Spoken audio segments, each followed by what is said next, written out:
How's it going, YouTube? My name is LB Ninja7, your resident Mistweaver Monkey and favorite while healing YouTuber. And guys, today we are going to be making a quick video about something that I like to call the Battle Healer Dilemma. Now, in the background, you're going to be seeing some gameplay from me just leveling my Discipline Priest. I am no expert at Discipline Priest or at Mistweaver even, but I do main Mistweaver, and that is primarily my playstyle, so I'll try to focus more on that. But I do think that Discipline Priest also suffers from the same dilemma. So what is the Battle Healer Dilemma? Well, first let's break down what a Battle Healer is. A Battle Healer is a healer that does its healing based on the damage it does. So in the past, we have had different categories, different ways that we can categorize all of the different healing classes. And one of the big ones was we were looking at damage mitigation healers. So healers that just brought mitigation through either shields, being Discipline Priest primarily in Shadowlands, or Spirit Link giving 10% damage mitigation, or Paladins, or even Discipline Priest giving just damage mitigation to the whole raid. And then we had throughput healers, so your Resto Druids, your Holy Priests, your Mistweaver Monks that just did healing. They primarily are there for healing and do not offer any damage mitigation to the group.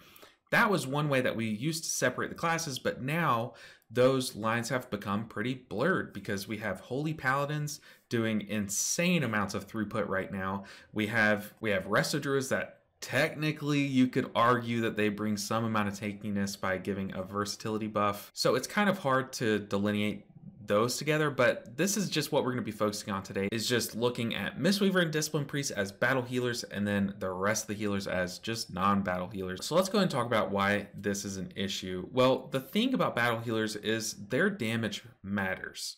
At the beginning of Dragonflight, the developers tried to make healer damage just not matter as much. They wanted healers to focus on healing because that is all that they heard about during Shadowlands, that healer damage should not matter. Healers should just be healers. Let healers heal again. And they basically did that. They made that a thing. But the problem is for these two classes in particular, damage does matter. Damage equates to healing in most instances. So at the beginning of Dragonflight, they buffed all the incoming damage and all of our health by 40% to try to kind of balance how much healing we were doing with the incoming damage, since we did gain a big boost from those talent trees. And then later, this April, they buffed it by a further 25%, both of those, our health and the incoming damage.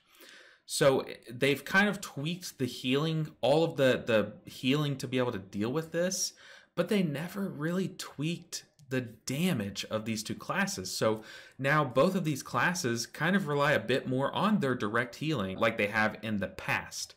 So let me go ahead and explain what these two abilities are, just in case people don't understand. So Ancient Teachings is a buff that monks apply to themselves, and then for the next few seconds, their kicks, their punches and kicks, their damaging abilities will heal allies based on how much damage you do. So it converts that damage into healing.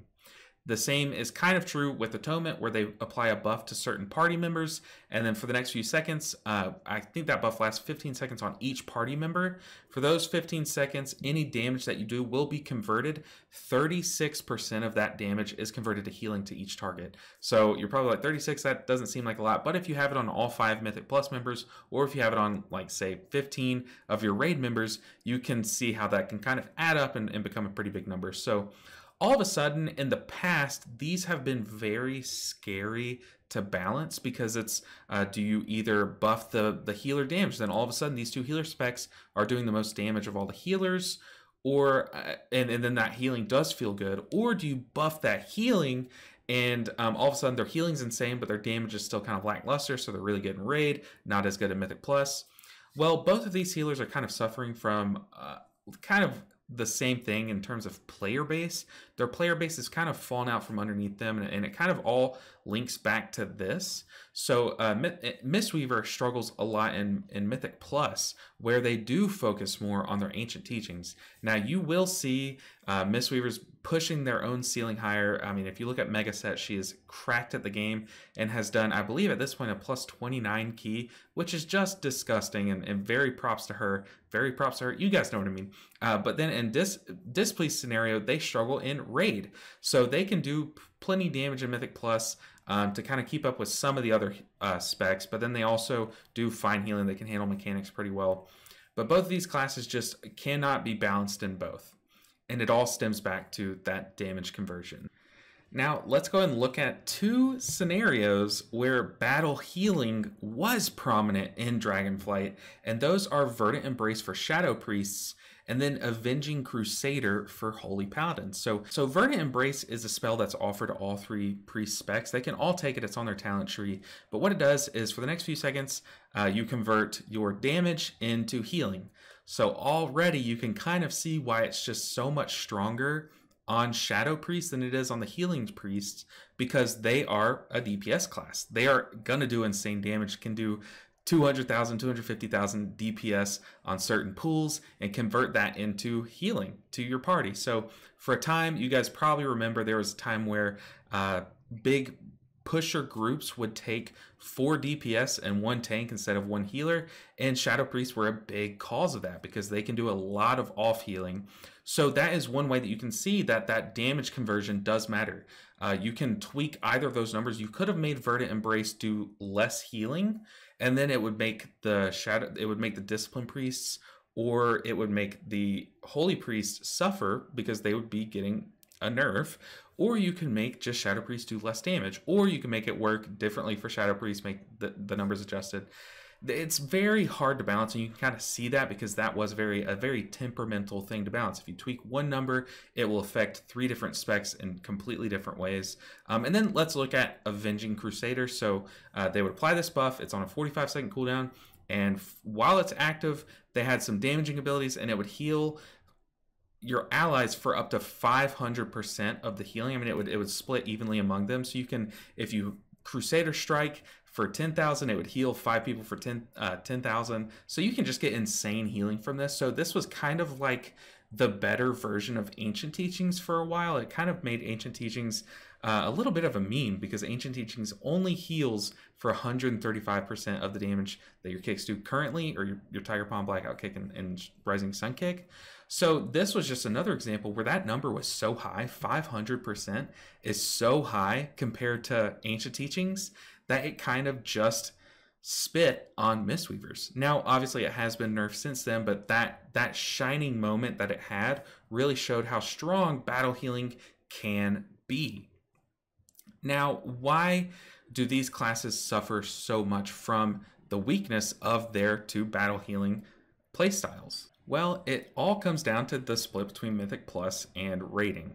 So if you look at Mistweavers, like I said, they do fine healing with Ancient Teachings in Mythic Plus. It could stand to be better because, as you know, they can't push as high of keys as, say, Holy Paladin, obviously the God healer right now. So they could stand for it to be buffed and still not be broken in Mythic Plus. But if you buff it to be back to where it was in Shadowlands and Raid, so if you make it stronger in Raid and bring it back more in line with where it should be, the worry is that it will push them too far in Mythic Plus, and same for Discipline Priest. If you push their damage high enough to where they can do the healing, or their atonement high enough to where they can do the healing in Raid and be brought back more in line in Raid with the other healers, then you worry about their Mythic Plus being too strong because they have more targets to get that atonement damage off of, and they can do more healing that way. So it's very hard to adjust the healing between these 2 classes, between both Mythic Plus and Raiding. But as you see, Discipline Priests are not going into Raid. They are not enjoying Raid. They aren't doing a lot of healing. And same with Mistweavers in Mythic Plus. They are not a lot of them are going into Mythic Plus. They aren't having as good of a time, and they focus primarily on like Vivify Cleave in Raid. So you just don't see Ancient Teachings brought in Raid anymore, which is just sad. It's just sad. So enough of that. Let's go ahead and talk about what can we do to try and fix this. Should we buff the healing of both of these abilities? Should we buff their damage, the damage of these classes, or should we nerf things like Holy Paladin to be brought back more in line with the level of these classes? And we have seen the nerfing of Holy Paladin, but it hasn't really changed much.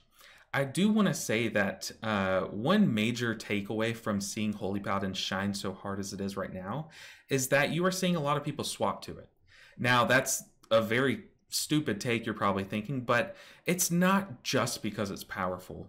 It's because it's also fun. It is fun being that strong. So I don't think that nerfing paladins, keep nerfing them, keep knocking them down, hammering them a bit at a time is the answer. I don't. I think the answer is to bring the rest of the healers back in line. Now let's focus back on these two classes that we're talking about today, Discipline Priest and Mistweaver. I think the way to do that, how they should be buffed, shouldn't be to adjust Vivify, should not be to adjust Flash Heal or the Holy Word Radiance numbers. They shouldn't get their direct healing adjusted. You need to really focus on their identities.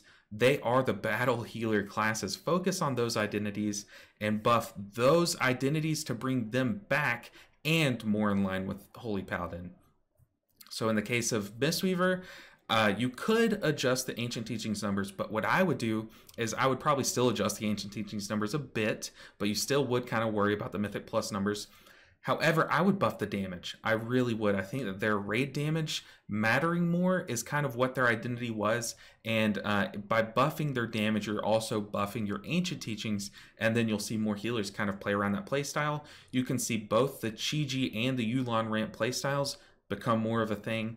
And I just think that that would bring them not only more in line, obviously any kind of buff would bring them more in line, but it would make them more fun and bring in excitement around the class that would bring the player base back. I don't think nerfing Holy Paladin or nerfing whatever top spec to the Mistweaver's level will make people excited to play Mistweaver again. I think buffing Mistweaver will make people excited to play Mistweaver again. Now, in terms of Disc Priest, I think they could go either way. They could buff the damage.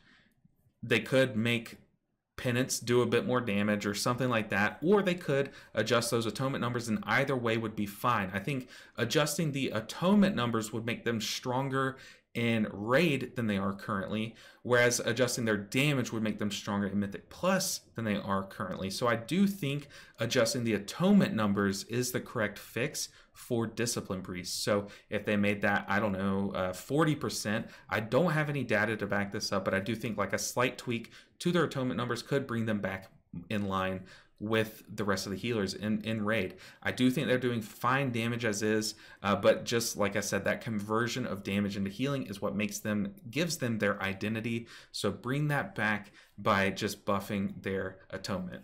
Well, that's going to do it for my hot takes today. Hopefully they weren't too piping hot for you guys, but I just think that there is a dilemma in the game. Obviously, you see the same 5 specs in Mythic Plus, so there are issues in the game right now. I don't think anyone's arguing that, but the question is, like, how do we go about approaching them? How do we go about solving them? And I think just splitting up, looking at a few classes at a time, comparing some of the less played specs to the top specs like Holy Paladin, to Discipline Priest and Mistweaver is just a great way to do that. What makes Holy Paladin not just so good, but what makes it so fun right now? And it's that they have a lot of buttons, they're doing a lot of damage and a lot of healing. Just make the other healers also do that.